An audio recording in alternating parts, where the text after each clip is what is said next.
Le mois de novembre 2023 progresse aussi vers sa fin et notre thématique, c'est la progression victorieuse vers la cité céleste. Nous ne progressons pas de façon désordonnée, nous progressons de façon victorieuse parce que nous savons que le Dieu que nous servons est un Dieu victorieux. C'est le Dieu qui remporte les combats et c'est à lui la victoire. Et nous bénissons le Seigneur pour tout ce qu'il a fait pour chacun de nous. Et ce matin, nous allons continuer. La semaine passée, avec le pasteur Victor, nous avons été enseignés sur notre rôle d'ambassadeur pour Christ dans ce monde.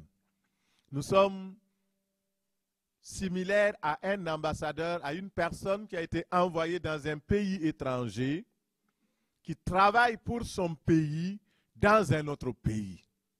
Le monde n'est pas notre pays. Nous sommes des citoyens du royaume des cieux. Nous sommes sur la terre en tant que voyageurs, passagers. Nous ne sommes pas là pour rester. Et si nous ne comprenons pas que nous ne sommes pas sur la terre pour rester, si nous comprenons le sens contraire, que nous sommes là pour rester, alors en ce moment-là, nous allons travailler comme si la terre est notre destination finale. Or, notre destination finale, c'est le ciel, c'est la cité céleste. Et nous sommes comme une personne qui est en train de préparer un voyage. Et comme le voyage, on ne va plus revenir ici, le voyage prend du temps. Il faut beaucoup de valises. Et ceux qui ont voyagé sur un long terme, mettons, je suis allé au Brésil avec mon épouse dans le cadre de la mission pour 2 semaines, mais il faut se préparer. Et nous, on n'avait pas le temps, on s'est pris à la dernière minute. Et les billets d'avion ont augmenté. Donc, c'était un peu plus salé. La deuxième, c'est que à 2 jours, notre machine à laver s'est brisée. Donc, je ne savais pas où aller laver mes habits. Heureusement qu'on a des bien-aimés frères et sœurs qui nous aident à nous préparer aussi pour le voyage. Donc, il y a une famille, la famille Bedeau a pris en charge cet aspect et même ils ont fait au-delà de ce que nous-mêmes on allait faire. Parce qu'ils ont ramassé nos habits, ils sont partis laver, mais repasser. Pour 2 semaines, vous voyez? Et il fallait maintenant mettre dans les valises. Il fallait mettre empaqueté. Il fallait tout préparer. Et le jour, il fallait aller à l'aéroport. Il fallait préparer, il fallait vérifier si on avait les trucs sanitaires, les papiers sanitaires, parce que pour rentrer, il faut être vacciné. Les vaccins, ce n'est pas à la dernière minute qu'on peut les avoir. Et pourquoi je vous raconte ça? Parce que notre voyage pour la cité céleste, c'est pareil. Il faut se préparer. Si on ne se prépare pas, on sera surpris.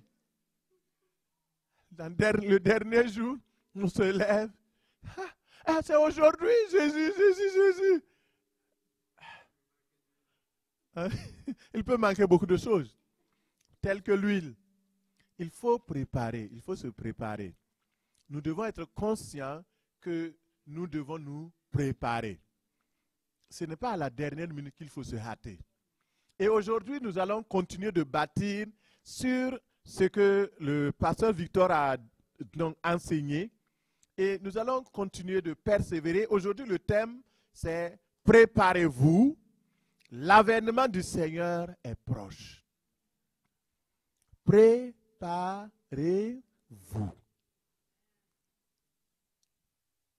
Et c'est important de se préparer.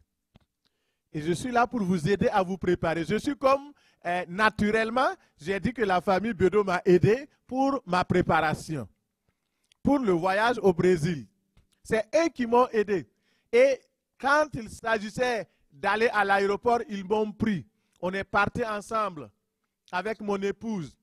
Donc, on est parti et les dernières choses, parce qu'on était mal pris, parce qu'on était dans, mon épouse travaillait, moi je travaillais, c'était, et il y avait les brosses, les choses, mais il faut tout préparer, parce qu'on va là-bas, on ne connaissait même pas la langue.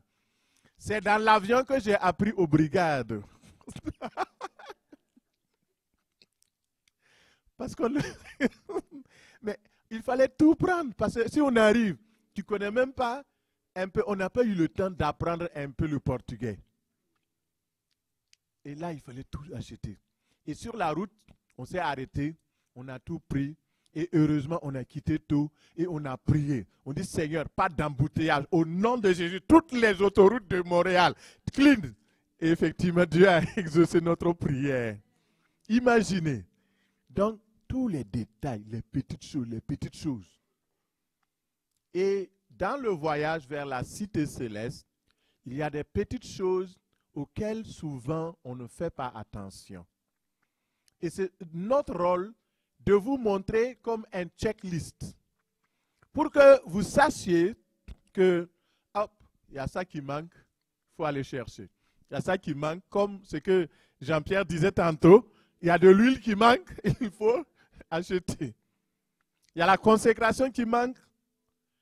Et finalement, lorsque à la fin nous faisons la revue de la liste, nous disons, ouf, Seigneur, viens maintenant, je suis prêt. Alléluia. Alléluia. Mais avant d'aller plus loin, j'aimerais vous dire que la première venue du Seigneur, le Seigneur est venu de façon humble. De façon naturelle, dirais-je. Il est venu naître dans un lieu incognito. Personne ne savait. Et c'était au milieu des animaux qui l'ont accueilli. Parce qu'il était l'agneau de Dieu venu pour sauver le monde. Un agneau doit naître au milieu des agneaux. Révélation. Jésus est venu naître dans une étable. Bientôt, les gens vont célébrer Noël. Bon, c'est vrai que le 25 décembre, ce n'est pas Noël. Mais ce n'est pas interdit de se souvenir de la naissance du Seigneur Jésus. D'ailleurs, chaque jour, nous devons nous souvenir qu'un jour, Dieu a envoyé son Fils, né d'une femme, né sous la loi, né, et cette femme s'appelle Marie. Elle a été humble pour donner naissance au Seigneur. Ce Seigneur-là est venu naître dans une étable. Il n'y avait pas de là. Dieu a fait exprès. Ce jour-là, dans tous les hôtels occupés, on va là, hôtel 5 étoiles occupé, 3 étoiles occupées, une étoile occupée, 0 étoile occupée. Et là, on va où? Joseph dit, mais bon, il y a des animaux qui sont couchés là. Il ne savait même pas qu'il était en train d'accomplir le plan de Dieu. Et lorsqu'ils sont arrivés, l'enfant est né d'une manière humble. Mais la prochaine venue, la deuxième venue, ce ne sera pas la même chose. Alléluia. Il reviendra en tant que conquérant. Il reviendra en tant que le roi des rois. Le Seigneur des seigneurs, le Tout-Puissant. Il reviendra dans une gloire. Alléluia. Hey. Vous voyez, il était venu comme agneau. Il reviendra comme lion. Dis amen, amen. Il était abaissé. Il est venu comme esclave. Il revient comme le roi des rois, le Seigneur des seigneurs. Quand il était venu pour la première fois, personne n'a remarqué sa venue. Mais désormais, lorsqu'il reviendra, la Bible dit que tout œil le verra. Même ceux qui l'ont persécuté, ils le verront. C'est pourquoi, quand Jésus est parti, les disciples étaient là et ils sont restés l'adorer. Et finalement, il y a une nuée qu'il a pris. Il est monté au ciel. Et lorsqu'il est monté au ciel, les disciples restaient là à regarder. Qu'est-ce qui s'est passé? Il est parti, notre Seigneur. Et 2 anges sont venus leur dire, mais qui cherchez-vous à regarder dans les cieux? Et ce même Jésus, alléluia, dis avec moi, ce même Jésus, le même Jésus qui est monté, il reviendra de la même manière que vous l'avez vu montant vers le ciel. Ça veut dire que la venue du Seigneur va se faire voir, il va revenir sur les nuées et tout œil le verra. Alléluia. Ça, c'est notre espérance. Il viendra pour délivrer, il viendra pour sauver, il viendra pour conquérir, il viendra pour nous donner la paix, il viendra pour établir le règne de Dieu. C'est pourquoi nous devons être conscients de tout cela. Parce que le Dieu que nous adorons, le Seigneur que nous prions, celui que tu es venu chercher, et il te dit dans Jean 14, verset 1, que votre cœur ne se trouble point. Croyez en Dieu et croyez en moi. Il y a plusieurs demeures dans la maison de mon Père. Si cela n'était, je vous l'aurais dit. Je vais vous préparer une place. Et lorsque je m'en serai allé et que j'aurai préparé une place, je reviendrai vous prendre avec moi afin que là où je serai, vous y soyez aussi. Alléluia. Ça, c'est la promesse, une des promesses les plus importantes de la Bible. La cité céleste. Le fait d'être avec le Seigneur. Dieu a préparé cette place-là. Une place bien méritée pour que nous allions nous reposer. Nous reposer de toutes les douleurs de la terre. Là-bas, il n'y a plus d'échecs. On n'a même plus besoin de diplôme, plus besoin d'aller à l'école. Et la malédiction ne sera plus là-bas.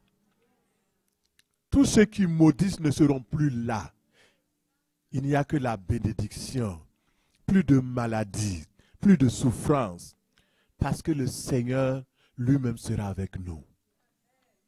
Regardez les 3 ans et demi pendant lesquels notre Seigneur Jésus-Christ a passé avec ses disciples. Est-ce que vous avez entendu parler que Pierre avait des maux de tête? Est-ce que Matthieu avait des maux de dents? Ils ne connaissaient pas ça. Et lorsque leur famille, la belle-mère de Pierre, était malade un jour, ils sont arrivés là-bas. Et Jésus dit non, ce n'est pas possible, je suis là, la belle-mère, elle doit servir. Alléluia. Hey. Donc, Jésus a regardé, il a vu que la fièvre qui était sur cette femme n'était pas une fièvre ordinaire. Il a chassé la fièvre. Et cette femme s'est levée et elle s'est mise à les servir. Le Seigneur te guérit pour le servir au nom de Jésus. Et en ce jour, reçois la guérison au nom de Jésus. Le Seigneur qui t'aime te fortifie. Il enlève la souffrance, il enlève la dépression, il enlève le stress de ta vie pour que tu sois capable de le servir avec joie. Parce que tu ne peux pas servir le Seigneur dans la douleur. Il faut que tu sois libéré pour le servir avec paix au nom de Jésus. Et le Seigneur dit que votre cœur ne se trouble point. Ce matin, qu'est-ce qui te trouble? Qu'est-ce qui te trouble? Si quelqu'un est troublé, tu peux recevoir déjà la visitation du Seigneur. Il dit, ton cœur, en tant qu'enfant de Dieu, le trouble ne doit pas être ton lot. Dans le nom de Jésus, je détruis tout esprit de trouble dans les vies au nom de Jésus. Tout troubleur soit troublé lui-même et ça va au nom de Jésus. Je réprime l'esprit de trouble. Que les cœurs soient en paix avec une assurance. Cette assurance que le Seigneur Jésus-Christ est encore sur son trône. Et il revient bientôt. Au nom de Jésus. Alléluia. Préparez-vous. Le Seigneur revient bientôt. Jésus est proche à la porte. Et lorsque nous regardons les événements qui se passent actuellement, nous voyons que tout est prêt. Tout est prêt. Il y a même pas, même les aveugles voient ça. Regardez.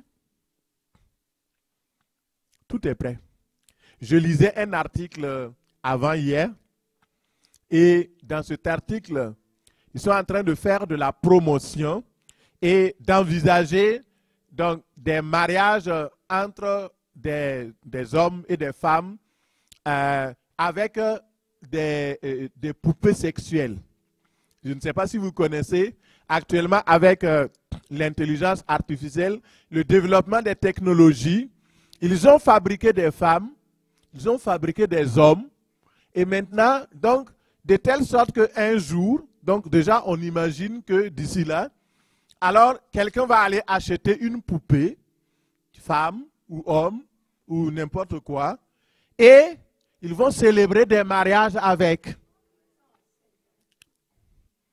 Est-ce qu'à Sodome il y avait ça? Non, il n'y avait pas ça. Est-ce qu'à Gomorrhe il y avait ça? Il n'y avait pas ça. Donc ça veut dire que notre monde est en train de s'enfoncer pire que Sodome, pire que Gomorrhe. Et le Seigneur Jésus-Christ a dit quoi? Comme il fut du temps de Sodome, comme il fut du temps de Gomorrhe, comme il fut du temps de Noé. Alors levons les yeux, ouvrons les yeux. Dans le même article, là c'était une femme qui racontait ses prouesses. Elle dit que elle est sortie, donc vous comprenez, c'est pour atténuer. Elle est sortie avec 1000 hommes et mariés. Donc elle a compté dans son carnet. Elle est sortie avec 1000 hommes mariés. Vous voyez comment le diable est en train d'utiliser les choses, de mettre en place. Ne vous inquiétez pas, ces choses doivent arriver. Ces choses doivent arriver. Mais notre Seigneur nous dit, quand vous verrez ces choses, levez les yeux. Levez les yeux. Alléluia. Le Seigneur revient. Donc, il y a des choses, les guerres, les situations économiques, les crises. Tout cela se met en place pour montrer que notre Seigneur est proche à la porte. Et dans 1 Pierre 4, verset 7, il est écrit, la fin de toutes choses est proche. Soyez donc sages et sobres pour vaquer à la prière. Et dans Jacques 5, verset 8, il est écrit, vous aussi, soyez patients, affermissez vos cœurs, car l'avènement du Seigneur est proche. Alléluia. Et le Seigneur dit, dans ce tumulte, quand le péché va commencer à monter comme des torrents, quand ça va même se balader dans les rues, il dit, soyez calmes, soyez patients, ne vous agitez pas, ne vous mêlez pas au monde pour faire le mal, séparez-vous et soyez consacrés à l'Éternel. Affermissez votre foi, affermissez votre cœur, affermissez toutes choses. Parce que c'est mieux d'aller au ciel que de rester sur la terre. Alléluia. Alléluia. Merci Seigneur, c'est mieux d'aller au ciel que de rester sur la terre. Lorsque le Seigneur viendra, il y aura deux éléments. La première venue, ce sera tellement simple, c'est l'enlèvement. Il va venir sans bruit, sans tonnerre, il n'y aura pas d'avis. Et la Bible dit que ce sera comme un voleur qui vient dans la nuit. Il n'avertira personne. Il va venir simplement et il va prendre ses élus. Il dit que ceux-là qui sont morts depuis longtemps, qui ont cru, qui ont mis leur foi en Jésus, qui ont mis leur foi en Dieu, l'Éternel des armées, qui ont cru depuis Adam jusqu'à celui-là qui vit, il dit, les morts vont ressusciter et ceux qui sont sur la terre vont changer. Et on va être transformé d'un clic, d'un clac. Et ensemble, nous monterons dans les airs et nous serons avec le Seigneur pour toujours. Alléluia. Maintenant, quand il va revenir, sa seconde venue, nous reviendrons avec lui. Et quand on va revenir, alléluia, on n'est plus petit, hein? Alléluia. On est rendu héritier, héritière avec le roi des rois. Lorsque nous reviendrons, c'est pour régner avec lui. Lorsque nous reviendrons, c'est pour être dans la félicité avec lui. Alléluia. C'est pourquoi gardez votre foi. Ne vous laissez pas tromper par personne. Ne vous laissez pas berner par qui que ce soit. Ne laissez pas les peines de ce monde, les douleurs de la terre, l'argent de ce monde, le dollar du Canada. Vous fermez les yeux pour que vous ratez cela. Non! Jamais. Préparez-vous. Car l'avènement du Seigneur est proche.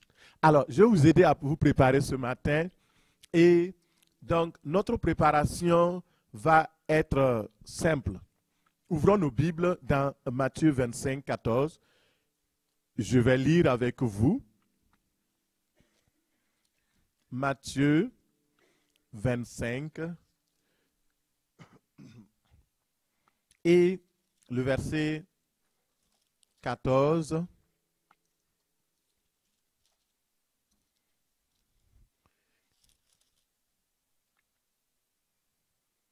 Au verset 13 déjà. Veillez donc, puisque vous ne savez ni le jour, ni l'heure. Donc, le Seigneur nous dit, on ne sait pas quand est-ce qu'il va revenir. On ne sait pas le temps, on ne sait pas le jour, on ne connaît pas l'heure. Donc, si quelqu'un vient à vous prophétisant, le Seigneur revient en 2024, le 14 février, dites-lui, le 14 février, c'est la fête des amoureux. Mais ce n'est pas écrit dans la Bible que c'est ce jour-là qu'il revient. Alors, ça se peut que ce soit là, ça se peut, mais faites attention aux faux prophètes. Il y a des menteurs, il y a des gens qui utilisent des fausses révélations pour tromper le monde. Jésus a dit, tu ne connaîtras pas le jour, tu ne connaîtras pas l'heure, personne ne connaît. Alors, contente-toi de la parole de Dieu. Amen. Verset 14. Il en sera comme d'un homme qui, partant pour un voyage, appela ses serviteurs et ses servantes et leur remit ses biens. Parce que quand on dit serviteurs, il y a des gens qui sont là et disent, ah, ça, ce sont les hommes. Hein. Il a donné, c'est une parabole. Une parabole, ça veut dire que c'est quelque chose qui a été raconté pour illustrer une réalité spirituelle réelle. Alors, donc, ça veut dire que au-delà de ce qui est écrit, il faut voir la valeur spirituelle, la révélation spirituelle. Il en sera comme d'un homme qui, partant pour un voyage, appela ses serviteurs et leur remit ses biens. Il donna 5 talents à l'un, 2 à l'autre, et au troisième, à chacun selon sa capacité, et il partit. Aussitôt, celui qui avait reçu les 5 talents s'en alla, les fit valoir, il gagna 5 autres talents. De même, celui qui avait reçu les 2 talents en gagna 2 autres. Celui qui n'en avait reçu qu'un alla faire un creux dans la terre et cacha l'argent de son maître. Longtemps après, le maître de ses serviteurs revint et leur fit rendre compte. Parole du Seigneur. Amen. Ce matin, je ne prêche pas un message de condamnation. Au contraire, c'est un message de libération. Et je vais vous parler de tout mon cœur parce que, vous savez, il vaut mieux de dire la vérité que de bercer les gens dans le sens du poil et qu'après, ils soient vraiment déroutés, désorientés, désappointés. Et on se connaît depuis, et ceux qui sont là il y a quelques moments, vous avez commencé à me comprendre et à m'apprécier aussi parce que je ne suis pas le genre qui est prêt pour mentir. Je préfère vous dire la vérité. Et aujourd'hui, ce message-là, je veux que chacun de vous saisisse. C'est important. Nous voyons ici que Jésus, on parle d'un homme. Cet homme-là s'appelle Jésus parce que je vous ai dit que dans une parabole, c'est une histoire qui est racontée et à l'intérieur de cette histoire, la révélation profonde est cachée. Parce que lorsqu'il racontait cela, il était prêt pour faire ce voyage où il est parti pour nous préparer un lieu, une place. Jésus, qui racontait cette parabole, et nous dit clairement qu'il y a un homme qui est parti pour un long voyage. Jésus est parti, il est parti pour un long voyage. Et il a confié des talents. Il a confié des dons à des serviteurs, à des servantes. Qui sont ces serviteurs et ces servantes? C'est tous ceux et toutes celles qui ont accepté Jésus-Christ comme Seigneur et Sauveur, mais ce n'est pas fini. Non seulement ils ont accepté le Christ, ils sont sauvés, mais ils se sont mis à la tâche pour le servir. Autrement dit, lorsque nous sommes sauvés, c'est pour servir. La prochaine étape après le salut, c'est le service. Et nous allons comprendre pourquoi. Parce que quand Dieu nous a sauvés, le but, c'est pour le servir. Et voilà que ces serviteurs étaient là. Ils étaient comme nous tous, des enfants de Dieu. Ils sont devenus par grâce. Ils ont été rachetés. Et quel que soit où vous êtes, le Seigneur vous a sauvés pour le servir. Les talents, c'est quoi? Les talents représentent tous les dons que nous avons reçus de Dieu. Les talents, ça peut être des talents naturels. Par exemple, des talents pour jouer la musique. La voix pour chanter le Seigneur, c'est un talent. Le don de prédication, la connaissance, la sagesse, les divers dons de l'esprit, la capacité à évangéliser, à impacter, à toucher les gens, à témoigner, intercéder, adorer, louer Dieu. Tous ces dons-là, ce sont des talents. Alors, donc je répète, les talents, ce sont des dons de Dieu sous la forme d'un appel. Par exemple, vous êtes appelé à travailler comme pasteur, apôtre, prophète, docteur, évangéliste. Et ce sont des dons de Dieu sous forme de capacités naturelles. Et ces capacités naturelles sont bonifiées par le Saint-Esprit qui est désormais venu en vous pour que vous utilisez ces talents-là à la gloire de Dieu. Et chacun de nous a reçu minimum un talent. Chacun selon sa capacité. Dieu ne va pas vous donner quelque chose qui va vous encombrer. C'est pourquoi quand il a distribué les talents, il a donné à l'un donc 5, l'autre 2, l'autre 1. Parce qu'il savait qu'ils pouvaient travailler et faire valoir ce qu'ils ont reçu. Et ça, c'est important de témoigner de cela et de faire attention, de ne pas négliger, parce qu'à certains, moi je n'ai pas le talent de chanter, et on devient jaloux de celui qui chante bien. Ça, c'est vraiment malheureux. Tu dois rendre grâce à Dieu parce que toi, tu as un autre talent. Toi, tu sais courir, lui, il sait chanter, mais tu vas courir pour le Seigneur. Alléluia. L'autre chante très bien avec une voix excellente.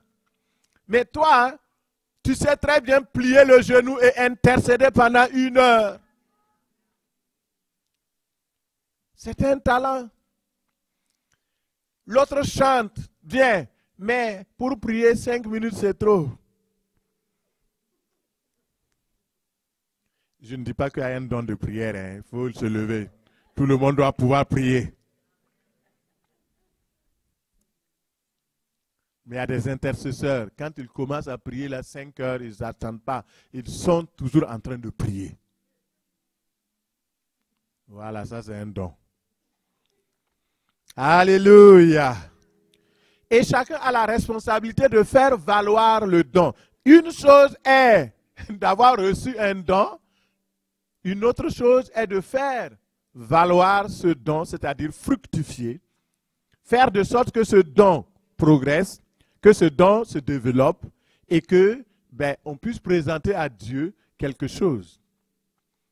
Croyez-vous que le premier jour, quand j'ai pris le micro pour prêcher, je prêchais comme ça? Est-ce que je prêchais comme ça? Non. Je ne prêchais pas comme ça. Il y a des gens qui voient, Pasteur Mathieu, il prêche bien.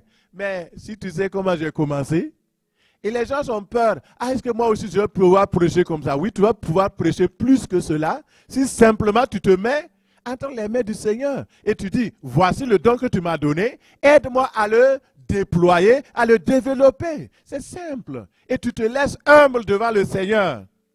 Tu te corriges, tu écoutes ce que les gens disent. Quand j'arrive à la maison, ça me chauffe. Ma femme, elle va m'asseoir. Toi, ici là, tu as dit comme ça, tu as fait une faute ici. Et quand tu parlais là, tu as été trop dur. Tu as dit ceci. Tu as dit, avec tous ces commentaires, j'arrive à changer.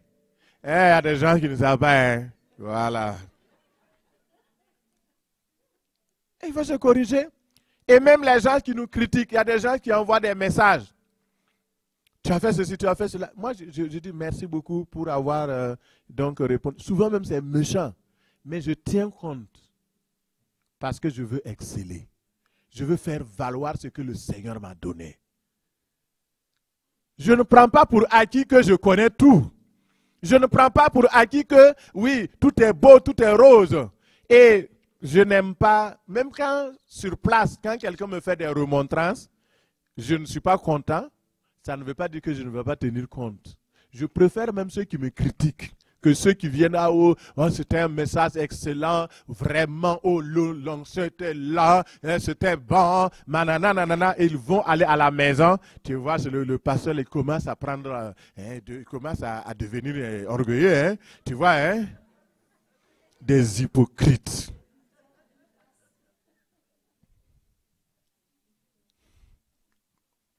Que Dieu nous aide.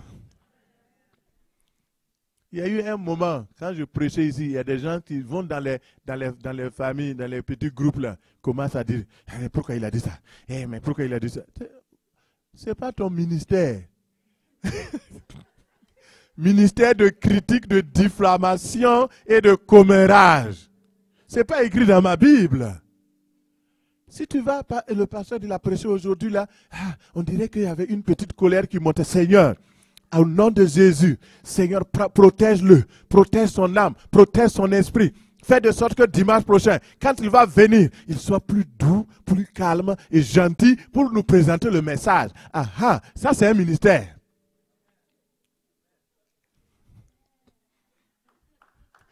Alléluia! Utilise ton talent pour faire du bien. Vous avez des pasteurs ici. C'est vous qui prenez votre bouche pour les maudire. Et quand maintenant ils vont prier pour vous, vous êtes maudits.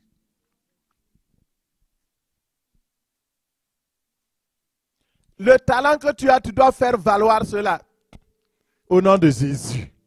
Alors, donc notre responsabilité, au verset 16, aussitôt, celui qui avait reçu 5 talents, s'en alla faire valoir, il gagna 5 autres talents. Aussitôt. Il n'a pas attendu 5 mois, il n'a pas attendu 6 jours. De même, celui qui a reçu les 2 talents en gagnant 2 autres. Mais celui qui n'en a reçu qu'un s'en alla faire un creux dans la terre et cacha l'argent de son maître. Donc, chacun a commencé. Sans perdre le temps, le serviteur qui a reçu 5 talents est parti investir. Il était conscient de sa responsabilité, de faire fructifier, de faire avancer l'œuvre. Il sait que le temps est précieux et qu'il n'a pas beaucoup de temps. Il ne sait même pas quand son maître va revenir. Il s'est précipité. Et ce matin, sache que tu as reçu aussi les biens de ton Père, des dons naturels, des dons spirituels, des dons de toutes sortes. Et tu dois travailler pour accomplir ta mission. Tu dois développer tes capacités. Tu dois faire progresser ton talent, ton don. Tu dois faire des transactions spirituelles et terrestres. Tu dois changer ta mentalité. Tu dois choisir les bonnes stratégies d'affaires. Pour faire valoir, il faut choisir les bonnes stratégies d'affaires. Pourquoi les gens ne savent pas, ne progressent pas dans les finances et dans les entreprises? Ils ne connaissent pas les bonnes stratégies d'affaires. C'est tout. Il y a des secrets. Il faut être actif et proactif. Il faut vaincre les difficultés, les obstacles. Il faut porter du fruit et rester ferme jusqu'à ce que le Seigneur revienne ou jusqu'à ce que la mort nous emporte. C'est important. Dans Romains 12, verset 11, il est écrit « Ayez du zèle et non de la paresse. Soyez fervents d'esprit. Servez le Seigneur. » Ça, c'est écrit dans la Bible de tout le monde, oui ou non? Mais pourquoi vous ne servez pas le Seigneur? Donc, ça veut dire que vous avez un problème. Bon, si vous-même, pour que vous venez à l'église, il faut appeler 5 fois dans la semaine pour que vous puissiez venir. Comment vous pouvez servir le Seigneur? Donc, venir même à l'église, c'est un problème.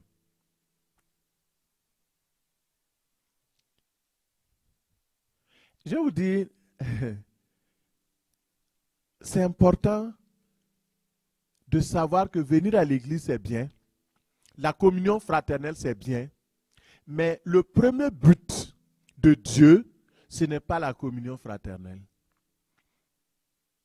En vous sauvant, le Seigneur n'a pas sauvé, il dit, je vous ai sauvé pour que vous soyez maintenant en communion fraternelle. Il a dit, je vous ai sauvé afin que vous me serviez. On vient à l'église parce que l'église locale, c'est le lieu où nous pouvons servir le Seigneur. Et à l'église locale, pourquoi? Parce que dans une église locale, il y a une direction. Il y a un fil conducteur. La plupart des personnes ne veulent pas servir Dieu sous la direction d'une personne humaine physique. Ils veulent servir Dieu sous l'autorité de Dieu seulement. Gloire à Dieu. Continuez. À la fin, on verra. Mais Dieu a mis l'église locale comme corps. C'est son champ local. Pour que tu puisses travailler avec d'autres co-ouvriers, afin qu'ensemble nous fassions valoir nos dons, nos talents, et quand le Seigneur reviendra, qu'il dise, bon et fidèle serviteur, servante. C'est ça la réalité. Les gens ne veulent, aujourd'hui, quand quelqu'un vient, il veut dire, ah, moi je veux servir le Seigneur, pasteur, je veux servir le Seigneur. On dit, bon, il faut, ok, te faire former. Nous, on va te regarder. Ah non, non, non, non, non, j'ai pas le temps. Moi, je servais le Seigneur en Afrique, là. Tu sais, en Afrique, nous, on évangélisait, on faisait ceci, on priait, on guérissait les malades, on chassait les démons. Aujourd'hui, ils viennent, Dieu leur a fait grâce de venir au Canada. Merci Seigneur. Mais ils ont dit, Seigneur, bon, tu sais, on a tellement travaillé en Afrique, je vais prendre maintenant un congé de servir. Laisse-moi, je vais d'abord servir César, je vais engranger les dollars. Quand j'aurai suffisamment de dollars, maintenant je vais venir te servir. Et c'est un piège. Parce que quand tu auras Mettons, tu es à 1000 $, tu as gagné 10 000 $. Tes besoins augmentent aussi. Tu as besoin donc, à 1000 $ tu vivais, à 10 000 $ tu vivais, mais déjà à 10 000 $, on pense, on va acheter une maison, les hypothèques là, avec les intérêts qui montent. Il faut un premier travail, un deuxième travail, un troisième travail. Les gens ne dorment plus. Ils sont là. On va les travailler. Allô, ça va? Oh oui, oui, c'est mon deuxième shift.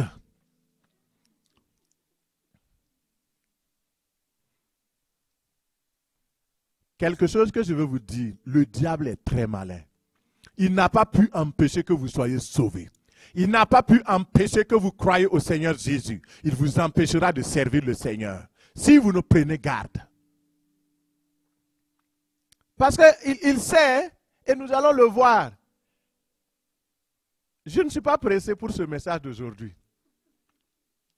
Ceux qui sont fatigués, en temps, vous pouvez sortir. C'est bon. Parce que nous, on veut aller au ciel. Ceux qui veulent aller au ciel, restez avec moi. Alléluia!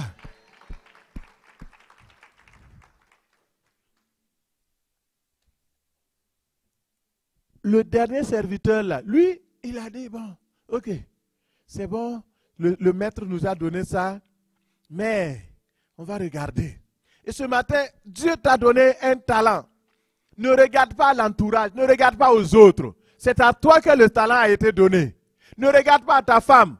Hey, si tu regardes à ta femme, tu auras des problèmes. Et ceux qui n'ont pas de femme.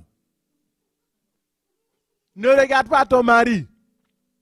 Regarde à celui qui t'a donné le don et serre-le de tout ton cœur. Aie du zèle et non de la paresse. Alléluia. Du zèle. Sois zélé pour le Seigneur au nom de Jésus. Regardons l'attitude du troisième. Lui, il s'est dit, ok, c'est sûr que ce maître-là, quand il était là, je le servais, mais comme il s'en va maintenant, je vais me reposer. Il a pris l'argent, il est parti faire un creux dans la terre et il a caché l'argent de son maître. Il a dit, ok, je vais laisser ça là-bas. Quand il va revenir, je vais lui donner. Regardez, ici là, je fais une très grande parenthèse, une parenthèse importante. Regardez-moi, s'il vous plaît, tout le monde, laissez les bics. Cet homme qui avait un seul talent, il attendait le Seigneur, oui ou non? Et dites-moi un 8 francs. Il attendait le Seigneur. Est-ce qu'il servait? Non. Il avait son talent. Il attendait le Seigneur. Une chose est d'attendre le Seigneur, une autre est d'attendre bien le Seigneur. Parce qu'on peut attendre le Seigneur sans avoir le cœur pour l'accueillir afin d'aller avec lui. On peut servir le Seigneur dans l'expectative d'aller avec lui. On peut aussi attendre le Seigneur. Mais regardez, même les gens de ce monde-là, les païens aussi attendent le Seigneur, oui ou non? Les Juifs attendent le Messie, oui ou non? Ils tous attendent le Seigneur. Et quand les choses se compliquent dans la vie, tout le monde pense à la fin du monde, oui ou non? Mais est-ce qu'ils crient à Jésus? Est-ce qu'ils veulent être sauvés? Est-ce qu'ils travaillent? Est-ce qu'ils se mettent à l'ouvrage pour que quand le maître va venir, qu'il les accueille? Non. Réfléchissez à cela. Ce n'est pas suffisant, d'attendre le retour du Seigneur. Encore faut-il prendre sa responsabilité, de mettre ses talents en fonction. Et surtout, ne me dites pas, ah, je n'ai pas été consacré. Mon frère, ma soeur, la consécration, ce n'est pas ça qui est le problème. Même si tu veux, demain, viens au bureau, je vais te consacrer. Ce n'est pas ça le problème. Ce qui est important, est-ce que toi-même, tu es consacré? Si toi-même, tu n'es pas consacré au Seigneur, tu n'as pas consacré tes talents au Seigneur, et tu veux la consécration d'un homme, ça ne marchera pas. Commence d'abord à travailler. Commence à mettre tes talents pour le service du royaume de Dieu. La Bible dit, ce que ta main trouve à faire, fais-le.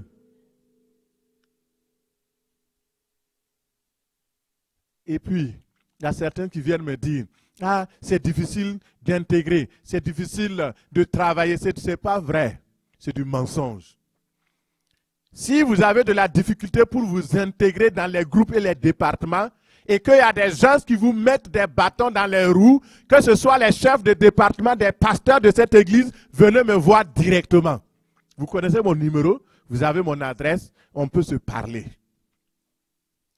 Parce que personne ne doit empêcher une autre personne de servir le Seigneur. Personne. Qui es-tu? Tous, nous devons le servir. Parce que servir, c'est important.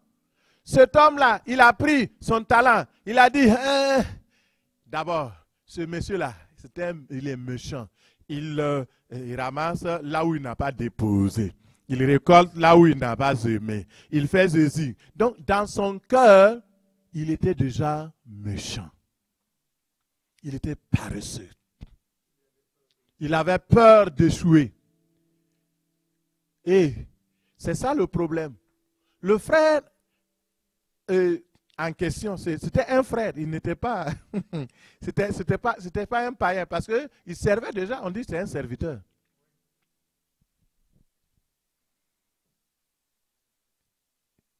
Il n'a pas voulu faire valoir. Et chaque croyant est responsable à l'égard des dons. Chacun doit travailler, augmenter le nombre de ses talents, les faire valoir. Est-ce que ce matin, tu es conscient du talent que le Seigneur t'a donné? Est-ce que tu travailles à augmenter? Et même, sais-tu ce que tu as reçu? Le temps viendra. Le retour du Seigneur, le Seigneur va demander des comptes. Dans Matthieu 25, 19, il dit, longtemps après, le maître de ses serviteurs revint et leur fit rendre compte. Une chose est sûre. Une chose est sûre. Tout ce que le Seigneur nous donne maintenant, il nous le demandera plus tard.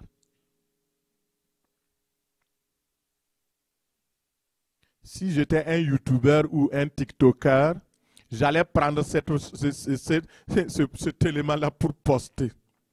Que chacun sache qu'une chose est sûre et certaine.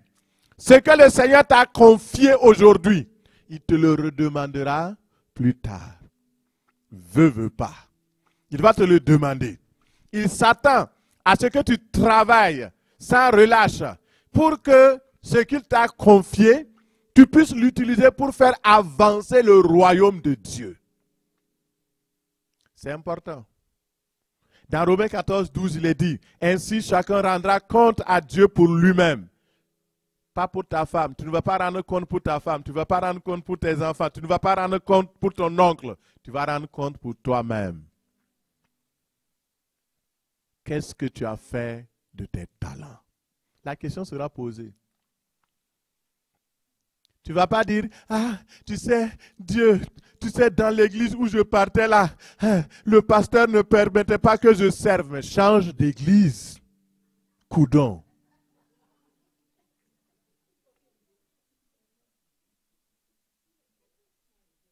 Si c'est ici qu'on te gêne et puis on ne veut pas que tu serves, change d'église, va dans une autre église à Sherbrooke, tu vas servir.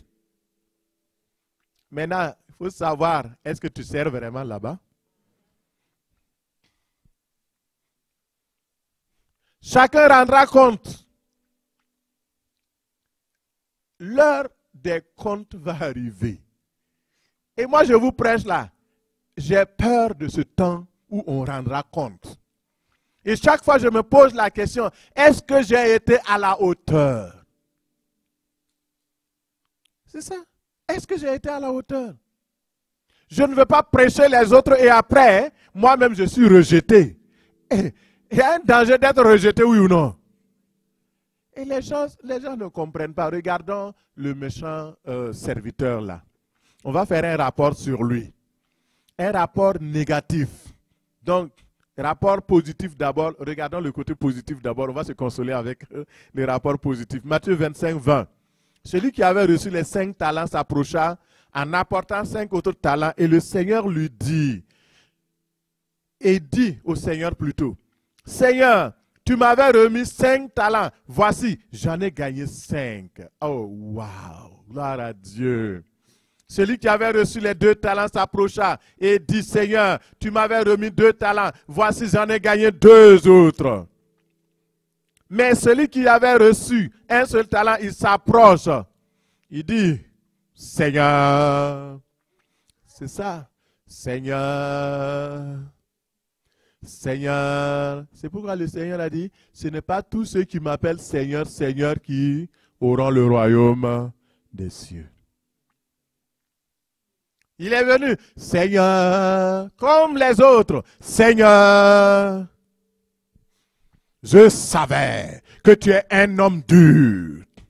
Et tu moissonnes là où tu n'as pas semé. Tu amasses là où tu n'as pas vanné. J'ai eu peur. Et je suis allé cacher ton talent dans la terre. Et voici, tiens, je l'ai déterré hier. Tiens ce qui t'appartient. Waouh. Les arguments qu'il avance là, ce sont des faux arguments. Premièrement, il dit que le maître est dur et exigeant. Mais la réalité, c'est quoi? Et je vais vous le révéler dans l'esprit. Ce que le Saint-Esprit me dit, le maître n'est pas dur, il est exigeant. Et c'est vrai, notre Seigneur Jésus-Christ est exigeant. Mais quand il est exigeant, c'est quoi? Regardez le premier qui est venu avec les 5 talents qu'il a reçus, il a fait valoir. Et c'est devenu 10 talents. Est-ce que le Seigneur a pris ça pour lui? Est-ce qu'il a pris à son compte? Lisez bien votre Bible. Est-ce qu'il a pris ça à son compte? Non. Il a redonné les 10 talents à son serviteur, oui ou non? Quand Dieu est exigeant envers nous, quand Jésus est exigeant envers nous, est-ce que c'est pour lui? C'est pour nous.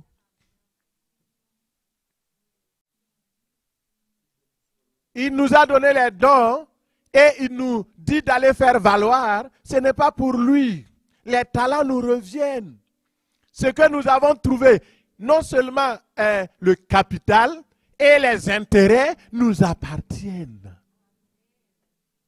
Je ne sais pas, non, vous n'avez pas compris. Vos amen là, ce sont des amen bizarres. Je recommence. Et je vais ajouter ça à la fin de mon message parce que vous m'avez fait retarder de 2 minutes. Je recommence. Ce que le Seigneur a donné comme don. Au premier, il a donné 5 talents. Il a fait travailler, il a fait valoir, il a fait de sorte que, il a mis ça dans le royaume. Il a utilisé son don et il a multiplié, il a gagné 5 autres talents. Alléluia! Quand le maître est venu, est-ce que le maître a dit, ok, moi je t'avais donné 5 talents et ce sont les 5 talents supplémentaires que je vais te donner. Est-ce que c'est ça? Non. Non seulement le Seigneur lui a donné le capital, c'est-à-dire les dons de base, mais ce qu'il a reçu comme autre talent, et le maître lui a tout donné. Alléluia. Et même plus, parce que le paresseux qui avait un seul talent qu'il a enterré, quand il est venu l'heure du compte, le maître a dit quoi? On va te retirer ton talent et on va donner à celui qui en a 10. Ça, c'est le bonus. Alléluia. Il n'a pas travaillé pour les 1 talent, mais il l'a. Que le Seigneur te donne des bonus au nom de Jésus. Dans tes dons, le bonus au nom de Jésus. Des bonus dans ton service au nom de Jésus. Des bonus cette année au nom de Jésus. Que le Seigneur te surprenne par des bénédictions énormes au nom de Jésus. Et il dit, mais tu n'as pas, tu moissonnes là où tu n'as pas semé. Tu amasses là où tu n'as pas vanné. La peur. Le Seigneur dit que ceux qui ont peur de servir, peur de faire ceci, peur.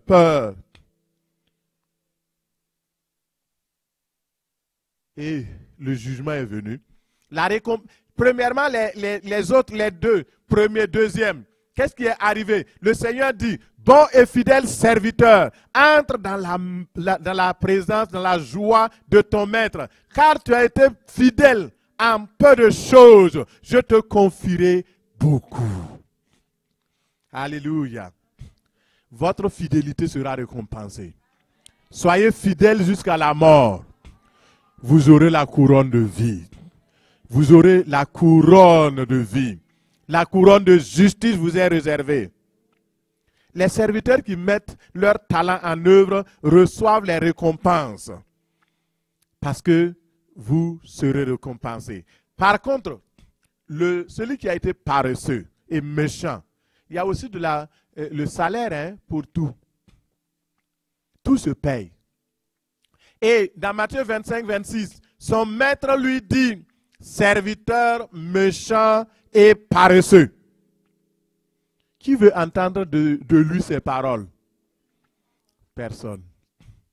Alors, si vous ne voulez pas entendre ces paroles-là, mettez-vous à l'œuvre. À la fin du culte, allez-y voir Pasteur Alain, allez-y voir Pasteur Conin, allez-y voir les responsables des départements, allez-y voir l'évangéliste Claude, allez-y voir l'évangéliste Emmanuel. Je veux servir le Seigneur dans cette église-là. Je ne veux plus laisser jusqu'à demain. Il faut inscrire mon nom. Je veux servir. Qu'est-ce que je peux faire? Il y a trop de choses à faire, mon frère, ma soeur. Il y en a tellement. Actuellement, là, je cours partout. J'ai besoin d'aide.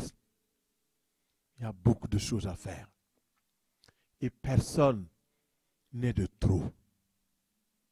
Tout le monde est concerné. Alors, donc, et il dit, serviteur méchant et paresseux, tu savais que je m'acharne là où je n'ai pas semé et que j'amasse là où je n'ai pas vanné. Il te fallait donc remettre mon argent au banquier et à mon retour, j'aurai retiré ce qui est à moi avec un intérêt. Ôtez-lui donc le talent et donnez-lui à celui qui en a 10. Car on donnera à celui qui a et il sera dans l'abondance, mais à celui qui n'a pas, on ôtera même ce qu'il a. Et le serviteur inutile, jetez-le dans les ténèbres du dehors, où il y aura des pleurs et des grincements de dents. Ça, c'est l'expression qui montre la douleur et le désespoir. Il y a beaucoup de théologiens qui disent, oui, c'est vrai, comme il était serviteur de Jésus, ce n'est pas l'enfer, on ne l'a pas jeté dans le trou, on l'a pas, mais c'était un lieu obscur dans les choses. Et il y a certains qui ont fabriqué, ils disent que ça doit être dans la cour arrière de Dieu, où il n'y a pas de lumière, et puis là-bas les gens vont grincer les dents. Au ciel, il n'y a plus de douleur, il n'y a plus de pleurs.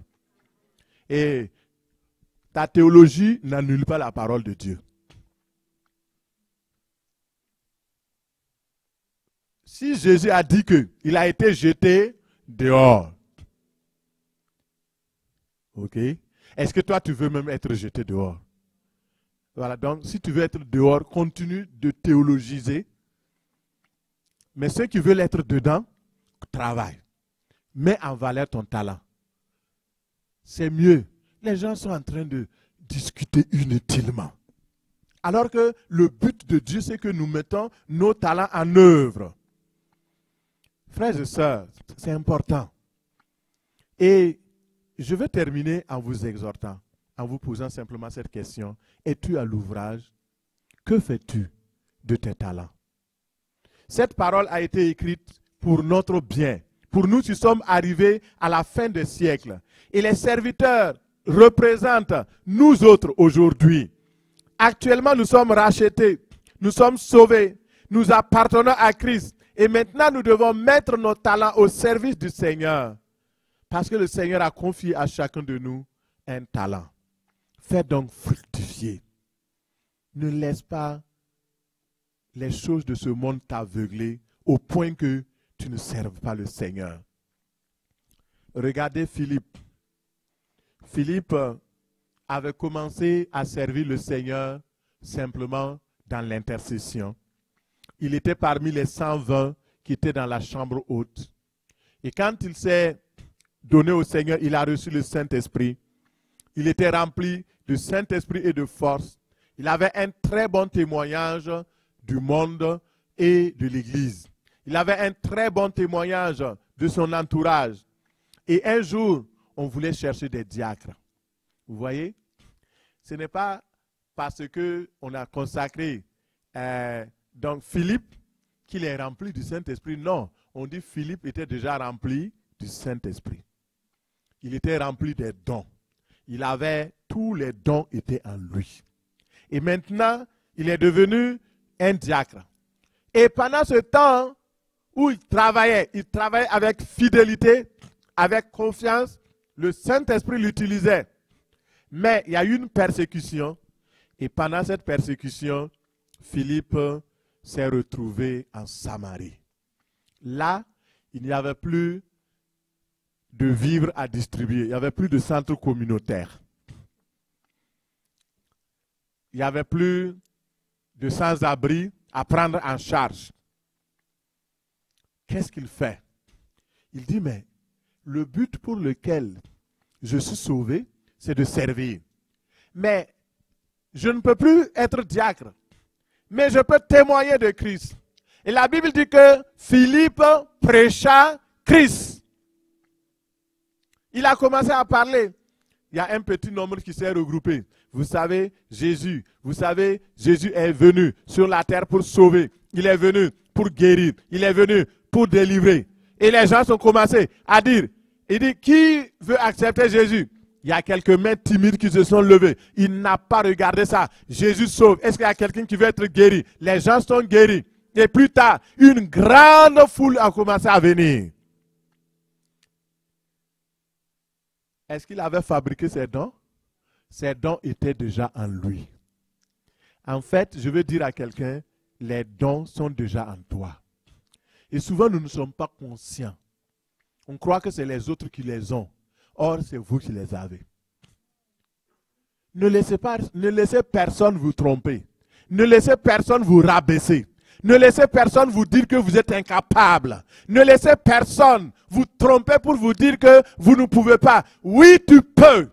Parce que le Seigneur qui t'a appelé est fidèle. Mets ton talent simplement au service du royaume. Et tu verras la gloire de Dieu. Au nom de Jésus. Amen.